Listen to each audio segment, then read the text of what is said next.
खुलुमबाय दिनैनि रादाबखौ फरायदों आं मिथिंगा बसुमतारी दिनैनि गाहाय रादाबफ्राव दङ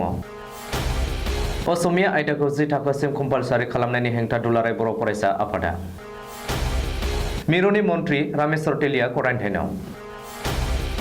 आबाद बिफानाव लुथिनायखौ सहायनाय नङा बुंदों गिबि मन्त्रि इउपिपिएलनि मावथि नखराव सिनाय मोनै दुथांफोरा गाग्लोबदों एलपिजि सिलिन्डार बेरोब्ला कम्पानिया 50 लाख रां खहा सुफुंनाय होगोन बर' बिजोंजों फरायनानै उदालगुरि जिल्लायाव गासै 210 सा फरायसाफोरा सेथि थाखोआव उथ्रिसारदों बागजानाव गेस बेफ्रुनायाव गिख्रंथाव अर खामदों दानिया आबुं रादाब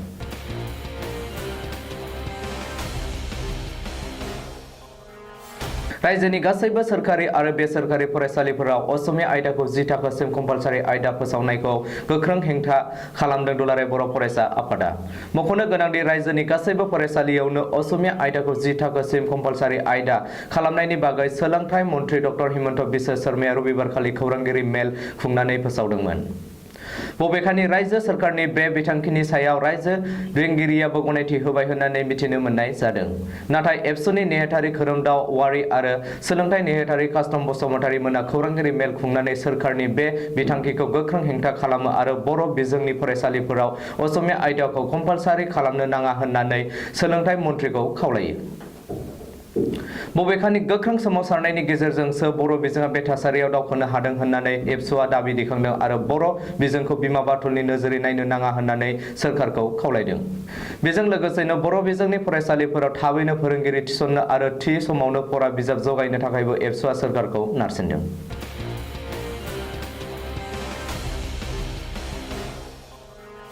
मिरुनि रायजोआरि मन्त्रि रामेश्वर तेलिया क्वारान्टाइनाव थाहैबाय बे समाव सावस्रि बिफाना कोविड-19 टेस्टनि थाखाय मन्त्रि रामेश्वर तेलियानि थैलांबाय होननानै मिथिनो मोन्दों रिपर्टनि बायदिब्ला मन्त्रि रामेश्वर तेलिया समबारखालि दिल्लीनिफ्राय उरांजों फैनानै डिब्रुगड़नि महनबारि उरां गाथोनाव ओंखारफैयो आरो थोंजों न'आव थाङालासे डिब्रुगड़नि आबर्त भवनाव क्वारान्टाइनाव थाहैयो बबेखानि बे समाव मन्त्रि तेलिया रावखौबो लोगो हमा होननानै फोरमायथियो मख'नो गोनांदि जाय समाव क्वारान्टाइनाव थानाय सुबुंफोरा सासेनि उनाव सासे खारखुमालांगासिनो दं बे समावनो मिरुनि मन्त्रि रामेश्वर तेलिया गावनो क्वारान्टाइनाव थाहैनानै सोरखारनि नेमखान्थिफोरखौ मानिना सोलिनाया बयनिबो थाखाय मोनसे बिदिन्थि जादों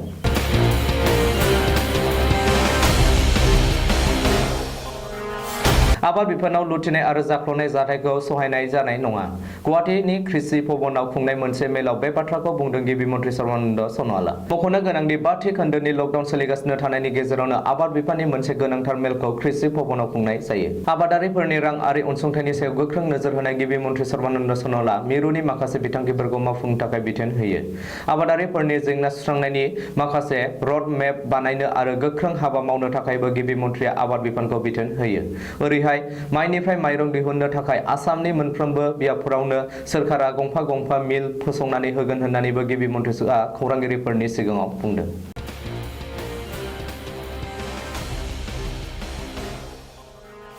कर'ना भाइरासनि गिख्रंथाव थासारिनि गेजेरावबो बड'लेण्डआव सानफ्रोमबो सोलायनाय राजखान्थियारि बारा दुंहावसिन महर लादों बेनिनो बिदिन्थि बादियै थांनाय हराव क'क्राझार जिल्लानि गसाइगावआव इउपिपिएलनि दोलोनि सासे गोख्रों मावथिनि नखराव दुथांफोरा गाग्लोबफैदों मिथिनो मोननाय बायदिब्ला कुसुगाव ब्लकनि सिङाव थानाय नवीनगढ़ प्राइमारि इउपिपिएलनि आफादगिरि बिनय बसुमतारीनि नखराव सिनाय मोनै दुथांफोरा थांनाय हराव गाग्लोबफैनानै न'नि इन्जुरफोरखौ बुफाय बुसि खालामलाङो फैबाय थानाय बिटिसि बिसायख'थिखौ बिथा खालामनानै हेंथा दोलोनि सोद्रोमाफोरा हिंसायारि जाथायखौ मावदों होननानै बिनय बसुमतारी आरो बिनि नखरनि सोद्रोमाफोरा दाबि दैखांदों बबेखानि बे जाथायनि हेंथायै बिनय बसुमतारीया पुलिस थानायाव नालिस होबाय होननानैबो मिथिनो मोन्दों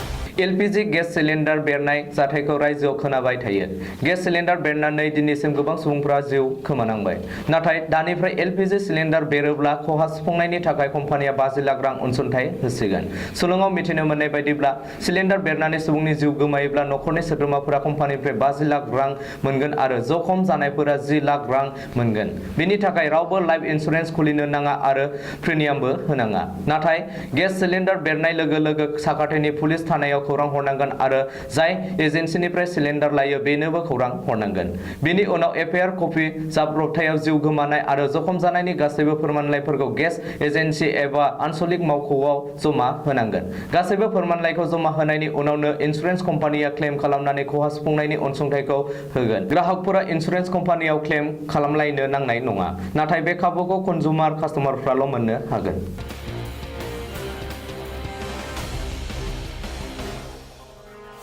बावैसो फोसावजानाय हाइ स्कुल जोबथा आनजादाव उदालगुरि जिल्लानिफ्राय गासै 210 सा फरायसाफोरा बर' बिजोंनिफ्राय सेथि थाखोआव उथ्रिसारनो हादों। देग्लायनि बे जोबथा आनजादाव बर' बिजोंनिफ्राय गासै 2746 सा फरायसाया उदालगुरि जिल्लानिफ्राय आनजादाव जिरायदोंमोन। बेनिनो गासै 1457 सा फरायसाया उथ्रिसारनो हायो आरो गासै 1284 सा फरायसाफोरा फेलें जायो। आनजादाव उथ्रिसारनायफोरनि गेजेराव 2 थाखोआव 624 सा, 3थि थाखोआव 582 सा फरायसाफोरा उथ्रियो। डिमाकुसि ओनसोलनि बुद्धिचरण बसुमतारीनि फिसाजो इसा बसुमतारीया जिल्लानि मादावनो 93.16 जौखोन्दो लानानै बयनिबो गोजौसिन मासि आवग्रिनो हायो।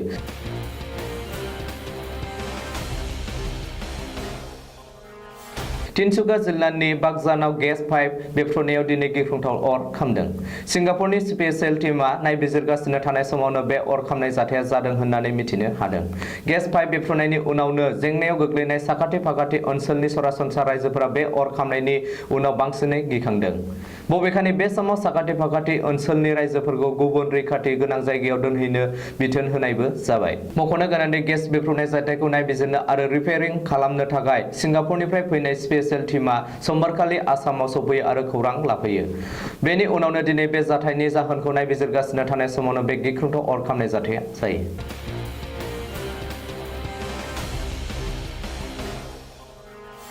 दिनैनि रादाबा एसेनोसै। गोजोन्थों।